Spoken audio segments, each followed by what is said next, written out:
Astrologer Monali સોની.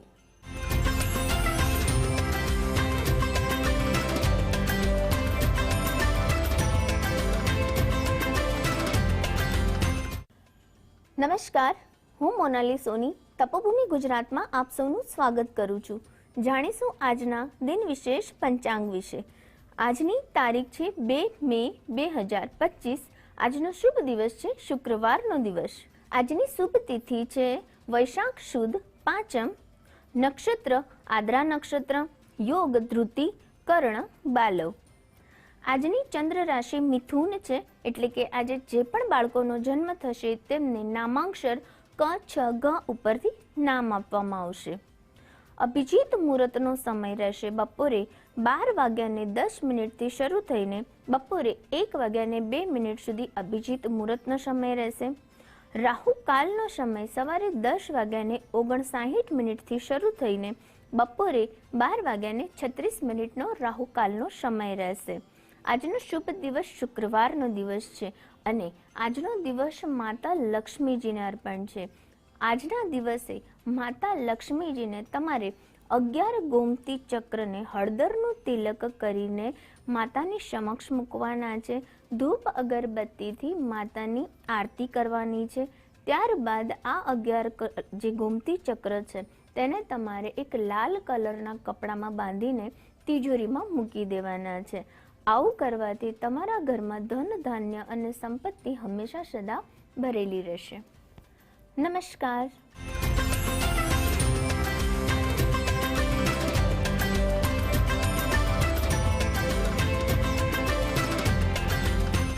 માનવ જીવનના 16 સંસ્કારનું શાસ્ત્રોમાં વર્ણન છે, જેમાં સૌથી પ્રચલિત કોઈ સંસ્કાર હોય તો એ છે ગર્ભ સંસ્કાર. એક નવા જીવનની ઉત્પત્તિ સાથે સંકળાયેલા આ સંસ્કારની મહત્તા શું છે, કેમ કરવામાં આવે છે ગર્ભ સંસ્કાર અને તેનાથી શું થાય છે લાભ, જાણીએ એસ્ટ્રોલોજર મોનાલી સોની પાસેથી.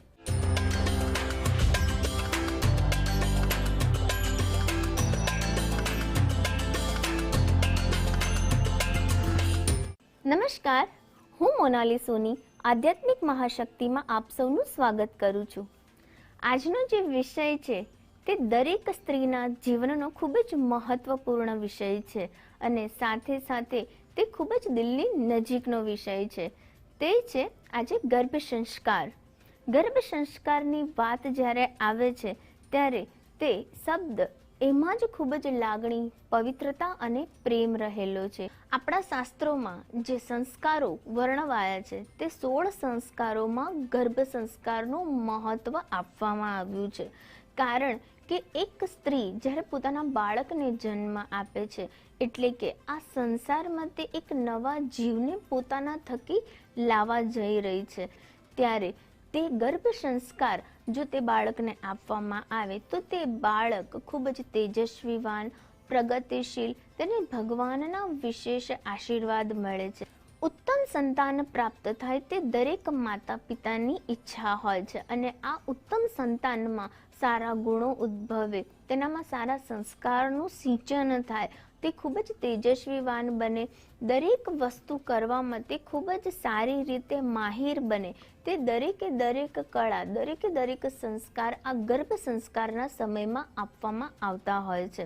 9 મહિનાના સમય દરમિયાન જે સ્ત્રીનું શરીર છે તેમાં કેટલાક જે સુખી અને દુઃખી પ્રકારના જે કેટલાક વિચારો આવે છે, જેના કારણે સ્ત્રીને ખૂબ જ દુઃખની લાગણી પણ થતી હોય છે અને સુખની લાગણી પણ થતી હોય છે.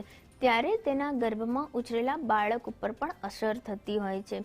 જો સ્ત્રી ખૂબ જ સારી બુકોનું વાંચન કરે છે, સારા પુસ્તકો વાંચે છે, ખાસ કરીને જે આપણા ધાર્મિક પુસ્તકો છે જેમાં તે મહાભાગવત ગીતાનું વાંચન કરે છે, ભગવાન રામના જીવન પર પ્રેરિત પુસ્તકો રામાયણનું પણ જો તે વાંચન કરે છે, સાથે સાથે કેટલાક જે મહાન જે રાજાઓ છે અને જેમણે નિડરતાથી પોતાનું જીવન જીવ્યું છે તેવા જે ઉચ્ચ પુરુષો છે તેમની પણ જો તે બુક અને વાંચન કરે છે, તે પુસ્તકો વાંચે છે, તો પણ આવનારું જે બાળક છે તેમાં સારા સંસ્કાર, તેજસ્વીવાન અને પ્રગતિકારક તે બાળક બને તેવા સંસ્કારો સિંચાય. ભગવાન જ્યારે બાળકને ઉદરમાં જન્મ માટે તેને જે સ્થાન આપે છે તે સૌથી સુરક્ષામય કવચ છે.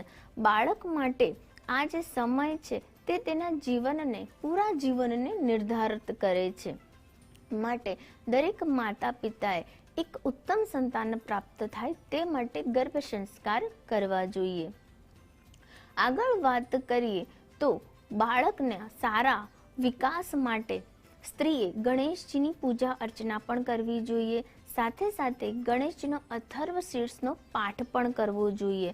આમ કરવાથી વ્યક્તિ, જે આવનારું બાળક છે, તેનામાં ખુશી, આનંદમય અને ખૂબ જ સારી એવી ભાવનાઓ તેનામાં પેદા થાય છે. આપણા 16 સંસ્કારમાં જ્યારે ગર્ભ સંસ્કારની ઉલ્લેખ કરવામાં આવ્યો છે, માટે જ્યારે વ્યક્તિ ગૃહસ્થ જીવન શરૂઆત કરે છે ત્યારે જે સૌથી પહેલો જે સંસ્કાર છે તે છે ગર્ભ સંસ્કાર. જ્યારે સ્ત્રી ગર્ભ ધારણ કરે છે ત્યારે તેના 9 મહિનામાં તેને એક શ્રીમંત સંસ્કાર પણ કરવામાં આવે છે, જેના થકી તેના પરિવારજનો, તેના માતા પિતા અને દરેક લોકોના આશીર્વાદ બાળકને આપવામાં આવે છે. સાથે સાથે કેટલાક પ્રકારની પૂજા કરવાથી બાળકને પોતાના કુળદેવી, પોતાના જે કુળદેવ છે અને સાથે સાથે દરેક બ્રહ્માંડની શક્તિઓનો તેને આશીર્વાદ મળે છે. આ પ્રકારે આવનારું જે બાળક છે તેના જીવનના ગ્રહની ભાષા પણ સુધરે છે, તેને ગ્રહોનો શુભ પ્રભાવ મળે છે. અને આ વિશેષ પૂજામાં તમારે કેટલાક પ્રકારના નાના જે બાળકો છે તેમને બોલાવીને તેમને ખીરનો ભોગ પણ અર્પણ કરવામાં આવે છે. આગળ ગર્ભ સંસ્કારની વાત કરીએ તો ગર્ભ સંસ્કાર શા માટે જરૂરી છે? ગર્ભ સંસ્કાર જો તમે કરો છો તો જે આવનારું બાળક છે તેનું જે મગજ છે તે ખૂબ જ માનસિક રીતે શાંત રહે છે. સાથે સાથે તે પોતાના જીવનને આનંદમય પસાર કરે છે. તેનામાં કેટલીક સારી વાતો, કેટલીક સંસ્કારોનું સિંચન થાય છે.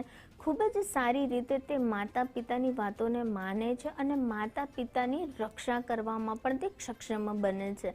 સાથે સાથે પોતાના જીવનની દરેક પ્રકારની તકલીફોને પોતાની સૂઝબૂઝથી વ્યક્તિ દૂર કરી શકે છે. સાથે સાથે 9 મહિના દરમિયાન કેટલાક સ્વાસ્થ્યવર્ધક ખોરાકનું સેવન કરવાથી પણ તે વ્યક્તિ પોતાના આવનારા બાળકને ખૂબ જ તેજસ્વીવાન અને સાથે સાથે ખૂબ જ મજબૂત પણ બનાવી શકે છે.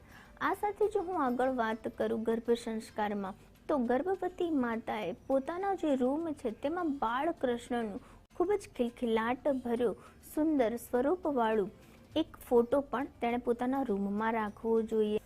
ગણેશજીની મૂર્તિ તેણે તેના રૂમમાં સ્થાપિત કરવી જોઈએ. આવું કરવાથી જે સ્ત્રી છે તેના મનમાં શાંતિ રહે છે, આનંદભર્યું વાતાવરણ રહે છે. કેટલાક સમયે સ્ત્રીએ કેટલાક પ્રકારના મેડિટેશન કરીને પોતાના મગજને શાંત રાખવું જોઈએ અને પોતાના આવનારા બાળક વિશે વિચારવું જોઈએ. પોતાના હાથ તે સ્ત્રી પોતાના ગર્ભ ઉપર જ્યારે મૂકે છે ત્યારે તે પોતાના બાળક સાથે સંવાદ કરી શકે છે. પોતાના બાળકને આવનારા ભવિષ્ય માટે ખૂબ જ સારી વાતો પણ જો તે પોતાના બાળકને ગર્ભ ઉપર હાથ રાખીને કહે છે તો તે બાળક તેની દરેક વાતો સાંભળે છે. એક માતા સાથેનો જે બાળકનો સંવાદ છે તે તેના ગર્ભથી જ શરૂઆત થઈ જાય છે. નાભી સાથે જ્યારે એક બાળક માતા સાથે જોડાઈ જાય છે એટલે કે માતા જે પણ વસ્તુને ગ્રહણ કરે છે તે દરેક વસ્તુ નાભી દ્વારા બાળકને પણ પોષણ મળતું રહે છે. તો સાથે સાથે જે સ્વાસ્થ્યવર્ધક ખોરાક સ્ત્રી જે આરોગ્ય છે તેની સાથે તેના મનના વિચારો, તેના જે પણ સુખ અને દુઃખની લાગણી છે તે પણ એ બાળક પોતે મહેસૂસ કરે છે. એવું કહેવામાં આવે છે કે ગર્ભાવસ્થા દરમિયાન સ્ત્રીના કેટલાક અવયવોને જો ઈજા પહોંચી હોય તો ગર્ભમાં રહેલું બાળક તે ઈજાઓને દૂર કરે છે. તેનામાં તેટલી શક્તિ અને તાકાત ભગવાન દ્વારા આપવામાં આવતી હોય છે.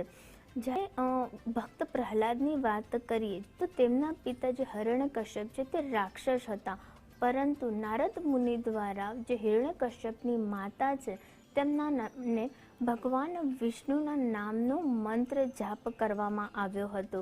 તેના કારણે ભગવાન પ્રહલાદ પણ પોતાની માતા થકી જે ભગવાન વિષ્ણુની જે પૂજા અર્ચના છે તે તેમનામાં આવી હતી. એવું કહેવાય છે કે જ્યારે હિરણ્યકશ્યપના ત્રાસથી ભક્ત પ્રહલાદને ખૂબ જ દુઃખ આપવામાં આવતું હતું, ત્યારે નૃસિંહ અવતાર કરીને ભગવાન વિષ્ણુ સાક્ષાત આવીને તેમણે ભક્ત પ્રહલાદને બચાવ્યો હતો.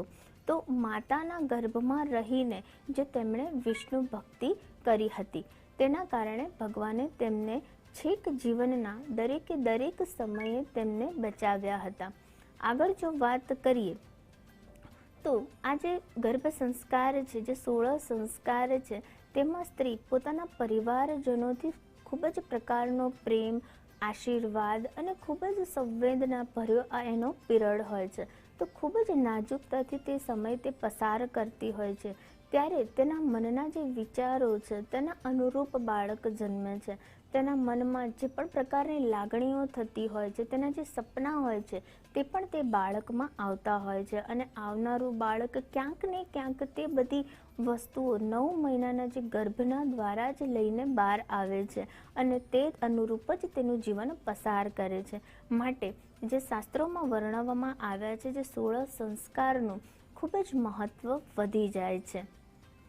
તો આ સાથે જ્યારે દરેક સ્ત્રી કોઈ પણ બાળકને જ્યારે આ જીવનમાં લાવવા માંગતા હોય છે, ત્યારે તેણે પહેલેથી જ ગર્ભ સંસ્કારને ધ્યાનમાં રાખીને વિશેષ ઉપાયો કરવા જોઈએ, વિશેષ પોતાના સ્વાસ્થ્યનું ધ્યાન રાખવું જોઈએ, માતા પિતાના આશીર્વાદ, કુળદેવીના આશીર્વાદ અને ભગવાનના આશીર્વાદ લેવા જોઈએ.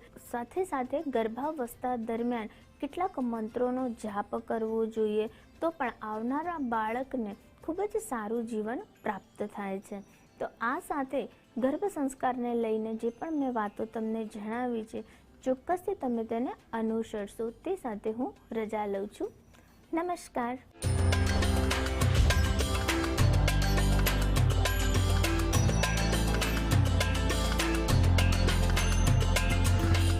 આજે આપણે દેવી સતી અનસૂયાના દર્શન કરી તેમના સતીત્વનો મહિમા જાણ્યો અને સાથે જ જાણ્યું ગર્ભ સંસ્કારનું મહત્વ.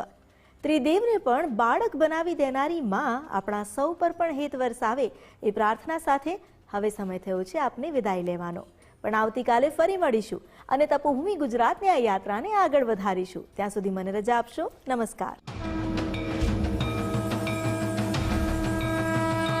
डॉक्टर ऑर्थो ऑयल के रेगुलर मसाज से जॉइंट हेल्थी रहते हैं और अगर प्रॉब्लम बहुत पुरानी है तो डॉक्टर ऑर्थो कैप्सूल्स साथ लेना ना भूलें. अब दर्द